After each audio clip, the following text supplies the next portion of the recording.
Maalin wanaagsan oo wacan.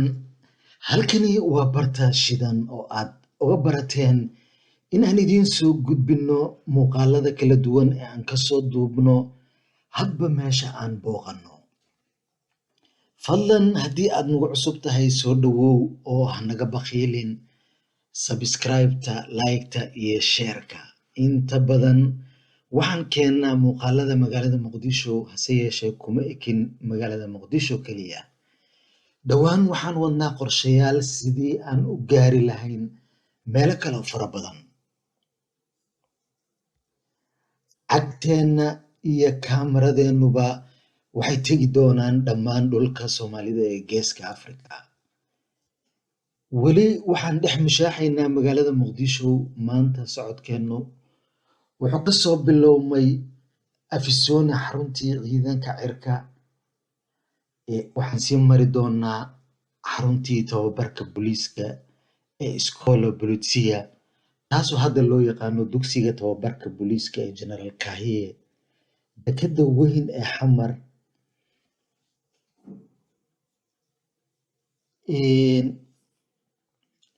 waxaan ku leexanaynaa wadada tagta Via Roma, laakiin daawada ma gaarayno Via Roma. Waxaan ka leexanaynaa isgoyska Xamar Jajab si aan u gaarno barxaddii Ceel Gaabta. Daawade dhulkani waa dhulkii qadiimka ahaa, waxaana la dhihi karaa degmooyinka Xamar Weyne, Xamar Jajab iyo Shingaaniba waa maamooyinka degmooyinka kale ee magaalada Muqdisho. Runtii lagama xiisaayo ku sodcaalista iyo dhex mushaaxista magaalada Muqdisho. Xaqiiqatan waxaad soo xasuusanaysaa waayo.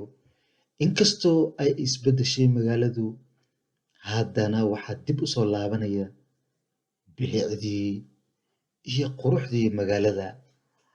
Dadkuna waa ay ku soo badanayaan maalinba maalinta ka dambaysa. Daawade weli waxaan dhex soconnaa magaalada Muqdisho. Runtii lagama xiisiyo ku sodcaalista magaaladan quruxda badan. Waxaanu leenahay allow nabadda noo siyaadi. Daawade waad ogtahay inaan la socon karin nabad la'aan. Waxaanan jeclaan lahayn in aan habeen iyo maalinba soconno si aan u soo bandhigno waxyaabo kala duwan. Hase yeeshee waxaa jira mararka qaarkood duruufaha oo kuu diidaya inaad socoto waqti kasta, gaartana meel kasta.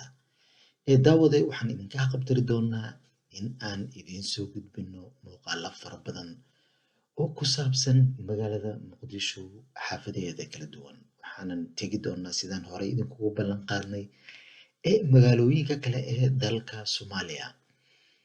Daawade kuma ekaan doono dalka Soomaaliya, waxaan rabnaa inaan gaarno meelo fara badan. Waxaanan rajaynaynaa daawadayaasheenu inayna siiyaan inay aad noogu soo biiraan si aan u gaarno halka aan higsanayno. Dhowaanahan waxaan xoogga saarnay gudaha dalka Soomaaliya, waanan sii wadi doonaa in aan soo bandhigno muuqaalo cajiib ah haddii Ilaahay uu yiraahdo. Daawade aanu wada soconno. Waxaan idinkaga tegaynaa kulanti dambe oo xiise leh. Inta aan mar kale ku kulmi doono muuqaal noocan oo kale ah oon idiin soo gudbinno.